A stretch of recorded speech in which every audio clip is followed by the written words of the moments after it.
Hai guys, welcome back to Niza-san. So, apa kabar hari ini? Sehat-sehat? Guys, hari ini reaction Niza adalah satu video yang betul-betul menarik perhatian Niza. Kerana ini adalah sesuatu yang membanggakan bagi negara Indonesia. Yaitu cuma Indonesia, negara pertama di dunia yang berhasil menciptakan ini. Maksudnya dekat sini Niza sudah baca dia punya description. Dia adalah satu video mengenai penghasilan diesel daripada minyak kelapa sawit. Seperti yang kamu ketahui, negara Indonesia dan Malaysia adalah dua negara ni adalah pengeluar kelapa sawit terbesar di dunia. Hampir 90% pengeluaran kelapa sawit adalah daripada Malaysia dan Indonesia.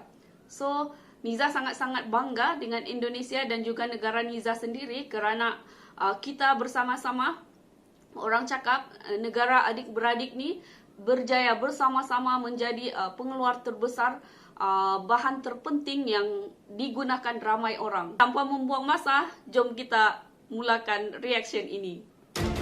Produksi kelapa sawit Indonesia ini sangat besar. Besar guys. Niza dengar Indonesia adalah pengeluar nomor 1, lepas tu nomor 2 adalah Malaysia. Dan kita harus melepaskan diri dari ketergantungan pada energi fosil yang tak sadar suatu saat pasti akan habis.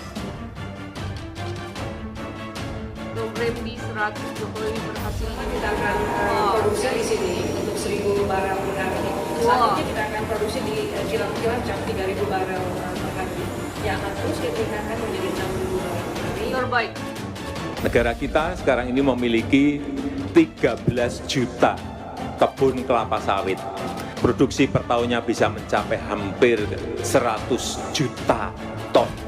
Wow, terbaik. Luncurkan B100, Indonesia bersiap jadi raja minyak dunia. Terbaik.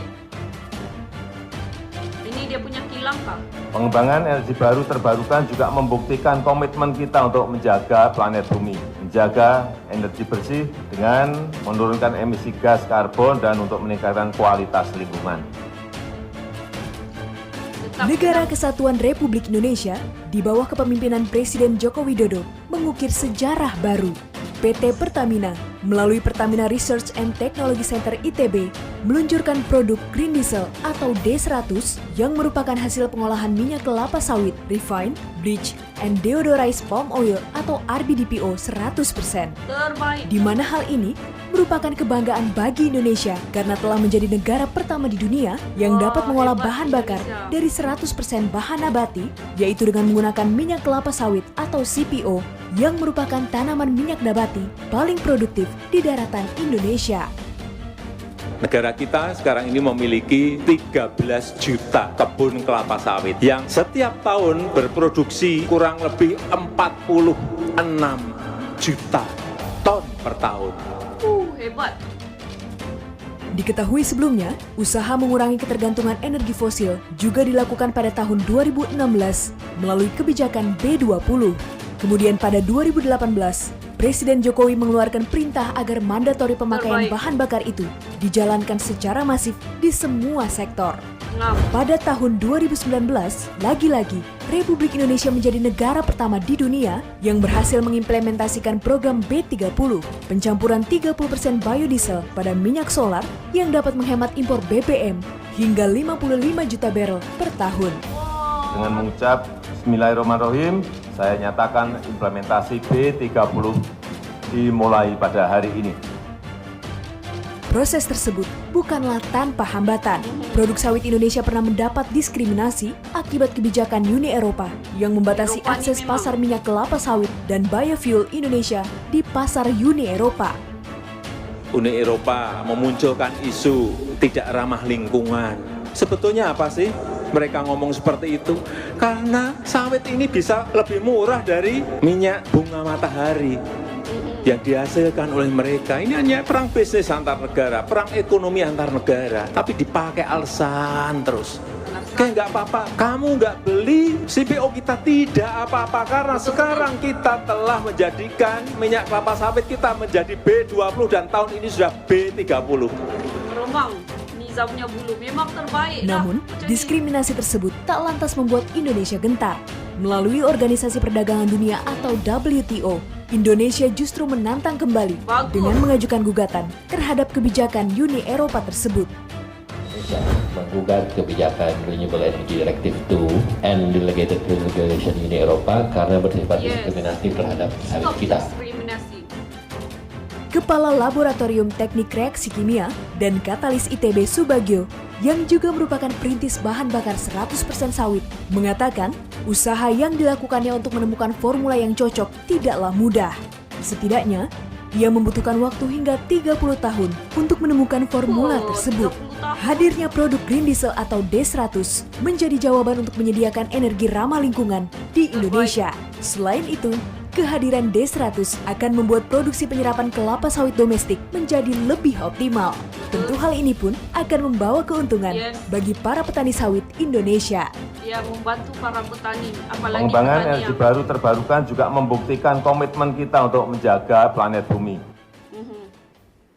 Itu dia guys, Niza punya reaction pasal Indonesia berjaya menghasilkan minyak diesel yang pertama daripada bahan kelapa sawit ni. Niza memang betul-betul respect, hormat dengan Presiden Indonesia yang satu ni, sebab dia punya otak geliga, otak yang sangat-sangat bijak, sebab sudah berjaya menghasilkan diesel daripada bahan kelapa sawit ni. Lepas tu dia memastikan setiap bahan yang terhasil ini digunakan di semua sektor. Kan bagus tu. Kita tidak payah menggunakan bahan daripada negara luar, gunakan bahan yang ada di negara sendiri. Jangan beli bahan luar, gunakan apa yang ada di negara kita supaya kita dapat berjimat. Apa yang telah kita berjaya hasilkan itu kita keluarkan, kita ekspor. Kalau ada negara yang tidak ingin membeli, biarkan mereka. Kenapa Niza cakap berkobar-kobar macam ni? Kenapa Niza bercakap sangat-sangat bangga macam ni? Sebab Niza punya family, ibu dan ayah Niza, adik-beradik Niza di kampung, kami sendiri adalah pengusaha kelapa sawit. Walaupun ladang kelapa sawit kami tidak besar, tetapi sekurang-kurangnya Niza sangat-sangat gembira. Apalagi sekarang ni yang Niza baca berita, kelapa sawit harga dia telah naik. Harga dia telah naik dan ini pastinya sangat menguntungkan kerana memberi semangat kepada kita untuk menghasilkan buah kelapa sawit yang berkualiti. Tetapi walau bagaimanapun, walaupun kita tanam kelapa sawit seperti yang Pak Jokowi ni cakap, mereka tetap menjaga kualitas persekitaran alam. Betul tu, walaupun kita bertani ke apakah, kita tetap menjaga kesejahteraan alam semula jadi di tempat kita. So guys, itu saja daripada Niza. Thank you tengok sampai habis. Jumpa lagi. Bye-bye.